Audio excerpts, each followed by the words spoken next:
Selamat pagi Bapak Ibu Saudara yang dikasihi oleh Tuhan. Tetap semangat di dalam Tuhan. Puji Tuhan, haleluya. Di pagi hari yang indah ini, mari bersama-sama datang kepada Tuhan. Saya rindu membagikan berkat firman Tuhan dalam menghadapi kenyataan hidup ini. Mari nyatakanlah iman di dalam ketaatan setiap kehidupan kita. Saya beri tema pagi hari ini firman Tuhan dengan berjudul Nyatakanlah iman dalam ketaatan. Dalam kehidupan pribadi, tokoh-tokoh Alkitab yang dikisahkan oleh Alkitab, orang-orang yang beriman, orang-orang yang percaya kepada firman Allah, ternyata dalam menghadapi kenyataan hidup tidaklah mudah. Dan kita mau belajar beberapa contoh iman yang mereka miliki, yang mereka nyatakan dalam ketaatan. Mari, yang pertama kita akan membuka di dalam kitab 2 Raja-Raja 5, ayat yang ke-11 sehingga ayat 14. Berkata demikian, tetapi pergilah Naaman dengan gusar sambil berkata, aku sangka bahwa setidak-tidaknya ia datang keluar dan berdiri memanggil nama Tuhan Allahnya, lalu menggerak-gerakkan tangannya di atas tempat penyakit itu, dan dengan demikian menyembuhkan penyakit kustaku. Bukankah Abana dan Parpar, sungai-sungai Damsik, lebih baik daripada segala sungai di Israel? Bukankah aku dapat mandi di sana dan menjadi tahir? Kemudian berpalinglah ia dan pergi dengan panas hati. Tetapi pegawai-pegawainya datang mendekat serta berkata kepadanya, Bapak, seandainya nabi itu menyuruh perkara yang sukar kepadamu, bukankah Bapak akan melakukannya? Apalagi sekarang ia hanya berkata kepadamu, mandilah dan engkau akan menjadi tahir. Maka turunlah ia, membenamkan dirinya 7 kali dalam sungai Yordan, sesuai dengan perkataan abdi Allah itu. Lalu pulihlah tubuhnya, kembali seperti tubuh seorang anak, dan ia menjadi tahir. Yang pertama yang dikisahkan oleh Alkitab, iman yang dimiliki oleh Naaman. Memang mudah untuk dikatakan, tetapi di dalam hatinya itu merupakan hal yang sulit untuk dilakukan. Mudah untuk dikatakan dengan mulut, tetapi sulit untuk dilakukan dengan segenap hati dan pikiran, bahkan dinyatakannya dalam perbuatan. Dia masih berpikir bagaimana caranya Tuhan menyembuhkan menurut pikirannya, tetapi dia menyatakan imannya dalam ketaatan, dan dia terima kesembuhan. Yang kedua, kita akan melihat contoh di dalam Injil Yohanes pasal yang ke-20, mulai ayat yang ke-25 dan sampai ayat yang ke-29. Saya akan bacakan demikian bunyi firman Tuhan. Tetapi Thomas, seorang dari ke-12 murid itu yang disebut Didimus, tidak ada bersama-sama mereka ketika Yesus datang ke situ. Maka kata murid-murid yang lain itu kepadanya, kami telah melihat Tuhan. Tetapi Thomas berkata kepada mereka, sebelum aku melihat bekas paku pada tangannya, dan sebelum aku mencucukkan jariku ke dalam bekas paku itu, dan mencucukkan tanganku ke dalam lambungnya, sekali-kali aku tidak akan percaya. Sampai di sini dulu saudara. Kalau kita membaca dan merenungkan, mulai dari ayat 11 sampai 18, Di sana Yesus menampakkan dirinya kepada Maria Magdalena. Di ayat 19 sampai 23 di Injil Yohanes 20, Yesus menampakkan diri pula kepada murid-muridnya yang lain. Dan yang ketiga di ayat yang ke-24 sampai 29 ini, Yesus menampakkan dirinya kepada Thomas. Jenis iman yang dimiliki Thomas ini ialah iman yang bersyarat, yakni bahwa Thomas akan percaya jika ia sendiri telah melihat dan membuktikan bahwa tangan Yesus ada bekas yang dipaku, bahwa lambung Yesus ada bekas ditikam.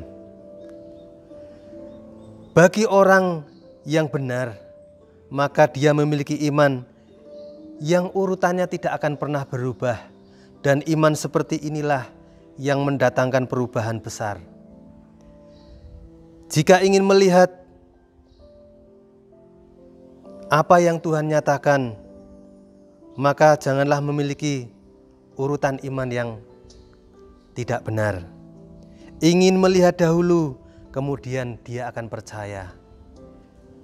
Tetapi yang semestinya adalah percayalah dahulu, kemudian pasti akan melihat tangan Yesus bekerja untuk hidup saudara dan saya dimanapun engkau dan saya berada. Yang ketiga, iman yang dimiliki oleh Petrus. Kita akan melihat contohnya di dalam Injil Lukas pasal yang ke-5 ayat 5 dan ayat yang ke-6 berkata demikian. Simon menjawab, "Guru, telah sepanjang malam kami bekerja keras dan kami tidak menangkap apa-apa. Tetapi karena Engkau menyuruhnya, aku akan menebarkan jala juga." Dan setelah mereka melakukannya, mereka menangkap sejumlah besar ikan sehingga jala mereka mulai koyak. Iman yang diperoleh oleh Petrus ini adalah setelah ia berkata, karena Yesus yang menyuruhnya. Ini berarti perintah dari Yesus. Petrus sebagai seorang murid, Petrus harus belajar menundukkan dirinya di bawah kendali firman Allah. Dan karena itu, dia belajar menundukkan dirinya karena Yesus yang menyuruhnya, dan ia pun berhasil. Apa yang tidak mungkin bagi manusia, itu mungkin dilakukan oleh Allah. Bagi seorang nelayan, menangkap ikan itu seperti pekerjaan yang sudah biasa dilakukan. Namun karena tidak mendapatkan,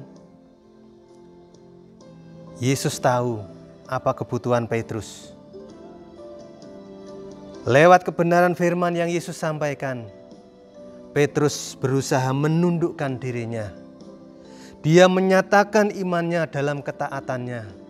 Dia menebarkan jalannya.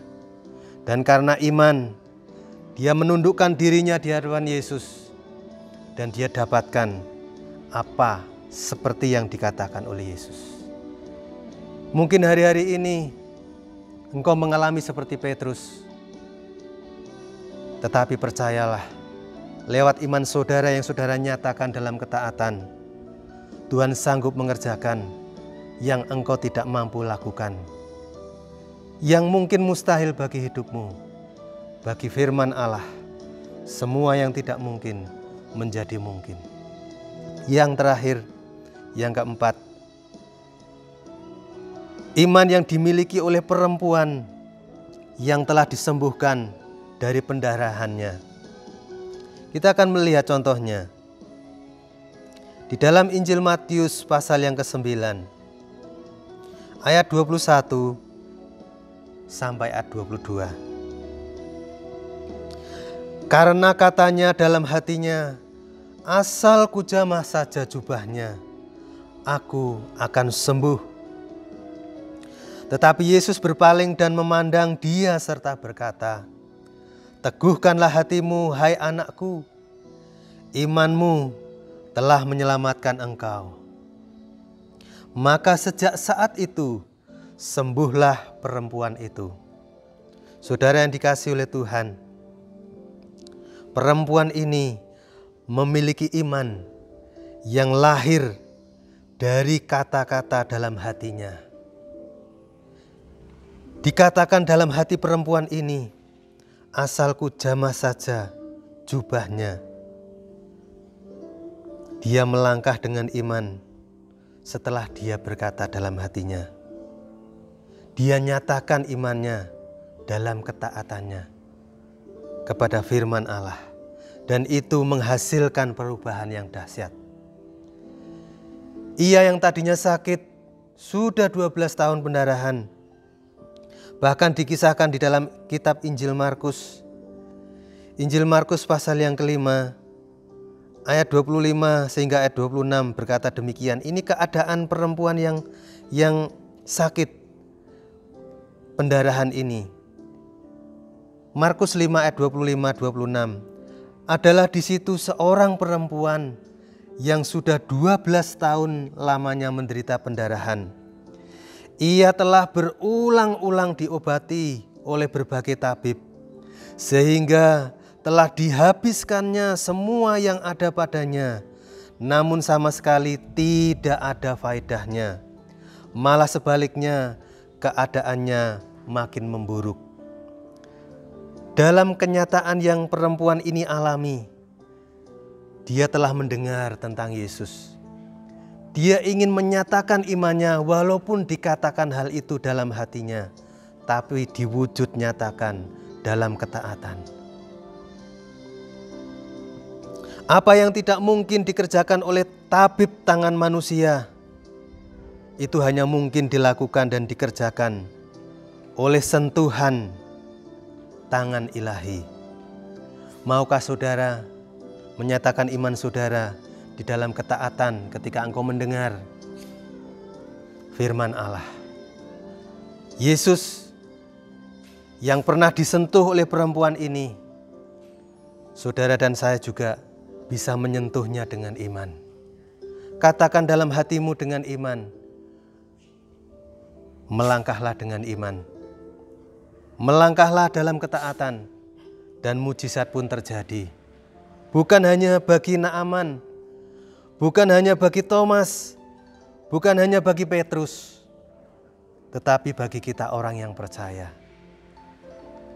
Mari Bapak Ibu Saudara, di hari-hari seperti sekarang ini, kenyataan hidup di dalam dunia yang semakin gelap, kita perlu menyatakan iman kita dalam setiap ketaatan hidup kita. Maka kita akan memperoleh jawaban dari Tuhan. Dari beberapa pribadi ini, masing-masing memiliki pribadi yang unik. Dan mereka memiliki tipe yang unik.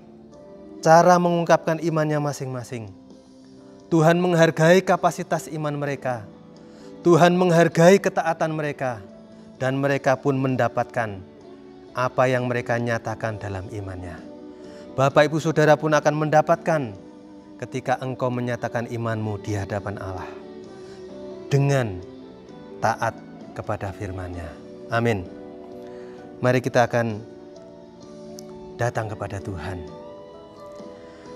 Bapa di surga, terima kasih Engkau mendengar apa yang kami nyatakan dalam doa-doa kami, dalam pergumulan kami, lewat sakit penyakit, lewat pekerjaan, lewat apapun yang kami hadapi, Engkau tidak pernah meninggalkan. Engkau mendengar, Engkau memperhatikan, bahkan Engkau menjadi jawaban doa kami. Ya Tuhan, berkatilah bangsa kami, berkatilah pemerintahan kami, berkatilah kota kami Tuhan. Tambahkanlah kiranya kesejahteraan, sehingga itu juga menjadi kesejahteraan kami. Selamatkan bangsa kami, ampuni dosa kejahatan bangsa kami, dan kami percaya menjelang hari kedatangan Tuhan, akan banyak jiwa disentuh oleh tangan Tuhan, dan mereka boleh datang dan percaya menyatakan imannya kepada Yesus, Tuhan dan Juru Selamat kami.